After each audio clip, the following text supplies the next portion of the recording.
legit po yung loan app na pag-uusapan natin and sobrang proven and tested talaga. Yung loan app na to ay legit na legit. And if you're aware na mayroong Belize, then hindi kayo ma-approve kay Belize, baka ito yung option na pwede sa inyo. May konting difference lang, but still, legit na legit siya. And yung pangalan ng loan app ay si Credivo. Okay, so what about Credivo? What's so special about it? Anyway, ginawa ko yung video na to kasi may nagtatanong na pwede daw bang mag-advance ng bayad kay Credivo? Magkaka-increase ba kapag nagbayad kay Credivo? Cash loan ba agad? Pag nag-advance magbayad kay Credivo? Well, sasagutin natin yan yung question. So, stick around and I'm really excited to talk about legit na mga loan apps.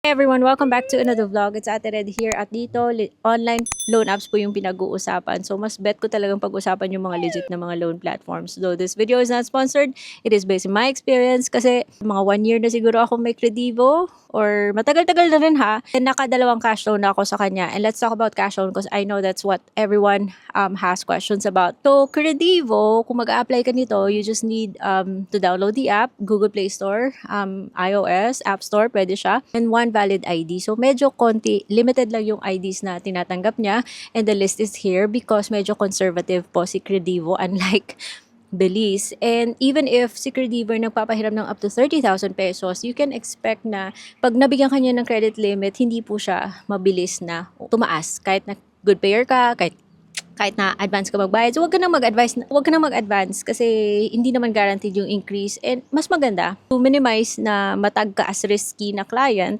at tuloy-tuloy yung paggamit mo, huwag ka nang mag-advance. Just follow your schedule para maganda talaga yung record natin. Anyways, yung cash loan ko dito, kasi yung first kong credit limit na nakuha sa kanya was 20,000 pesos. Good thing na 20,000 pesos tayo kaagad, diba? Kasi hindi naman siya mabilis mag-increase. And hindi mo lahat yan maka-cash loan. Part of it pwedeng i-cash loan. So initially, 10,000 yung pwede kong i-cash loan dun sa 20,000 kong credit limit and the rest magagamit mo for QR. So pwedeng multiple loans but you can only have one cash loan at a time. Sa multiple, bahala ka, basta kaya ng credit limit mo, sige mag-QR payments ka as far as kaya ng credit limit mo. Magkaiba po yung rates pero konti lang naman yung difference kasi kung mag-QR PH ka, yung admin fee niya is nasa 1% and 0% po siya if within a month. And then kung magsi 6 months, syempre may interest na kapag naka-terms ka na or naka-installment. Pero depende yan kay system kung mag-a-allow siya ng isang months. So dun sa cash loan ko sa kanya, mababa lang yung interest but you can only choose between 3 months and 6 months na payment terms, which is goods pa rin guys. So sa 10,000 na yun na first ko sa kanya, yung nagpa 1.5 ako, you can only have one cash loan at a time. Di mo maka-cash loan yung remaining. Kailangan mong tapusin yung 1.5 bago ka makapag-cash loan ulit. Sa 5% yung kanyang admin fee, pero hindi niya yan ibabawas. And the rest pwede mong i-installment. So 2.99 yung monthly niya, which means yung yung effective interest is nasa 7 point something if 3 months, 6 point ilalagay ko na lang screenshots guys, don't worry. Kung mag 6 months ka. Of course, the longer the payment for you it takes to finish the loan, malaki rin yung mapupunta sa interest. But even so, legit siya, magaan, hindi siya makulit. Magte-text lang siya, mag-i-email, pagpapalapit na yung due date, pero hindi siya makulit guys. At least, hands down, yun yung gusto ko sa kanya.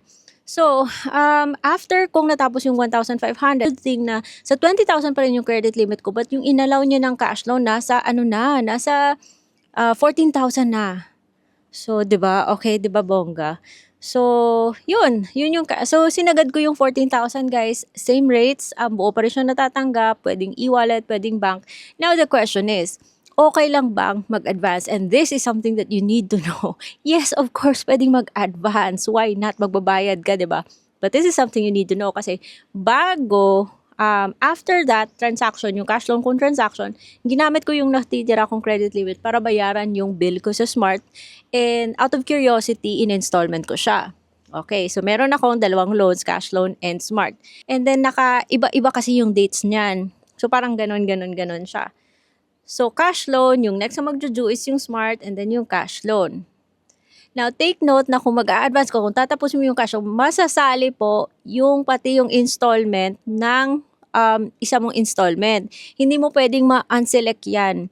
Kasi kung isi-select mo yung lahat ng cash loan, masasama yung whatever comes in between. So, yun yung dapat na alam nyo kay Credivo guys. Masasali yung kung ano man yung nasa gitna ng dalawang i-a-advance mong mga cash loan. So, that is why much better na wag mag-advance dito kay Credivo.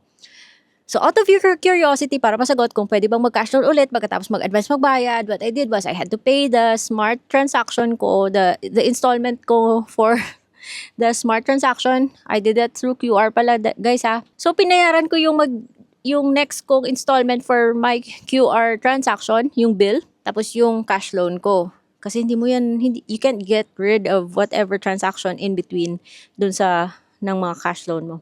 Pinayaran ko, and no, hindi po 14K yung pwede niyang ipa-cash loan sa'yo. Whatever yung pwede ni system ipa-cash loan sa'yo will depend on the credit limit that you have at the time na magka-cash loan ka. Kasi 'di ba nag 14,000 na siya last time. I did ngayon yung pwede niyang ipa-cash loan sa akin, it became 12,000 pesos. 12,001 actually. So it's a certain percentage of the available credit limit mo at the time na gusto mong mag-cash loan. So that's that. So yung tinake ko is 12,000 pesos para makita ko if i-approve pa rin niya. And everything is transparent, guys, because like the previous one, it's still 5% admin fee plus 2.99 na nominal interest rate per month. So if you go with 3 months, it's gonna be like 7, same rate. Effective interest rate is nasa around 7.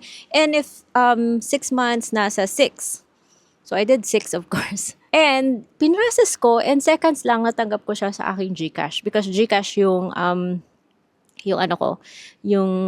nominated. And of course, kumbaga, what I do to lessen the burden ng mga ganitong transactions, because that's what this channel is about. I'm testing things para sa inyo, guys. So what I did was, para magkaroon na naman ako ng perks kay Maya, yung QR from Credivo, I paid it gamit yung Maya account ko para may boost yung savings ko kay Maya, and then may additional perks. And then syempre yung na-cash loan ko kay Credivo, binalik ko rin sa kay Maya dahil may daily interest po sa kay Maya. Total, although I will be using that for other transactions, dahil nagre-review tayo ng mga loan apps dito, so tinitake ko talaga tsaka binabayaran. But while hindi pa nagjujulan, it may be small, it's not life-changing yung mga papiso-pisong interest, but at least it's something. Para hindi tayo malasin, dapat may pumapasok. So, nilagay ko muna sa Maya savings ko, guys, to earn interest, and some of it nilagay ko rin sa Maya Bank para mag-earn din ng interest. Kasi I feel like, although walang gimmick si Maribank tulad ng mga gimmick ni Smart, but at least the constant interest that you earn sa kay Maribank, it's constant every day and it's compounded. So, na-split ko siya. Anyways, that's it for today's video. I hope you learned something. I'll see you on the next vlog. Bye-bye!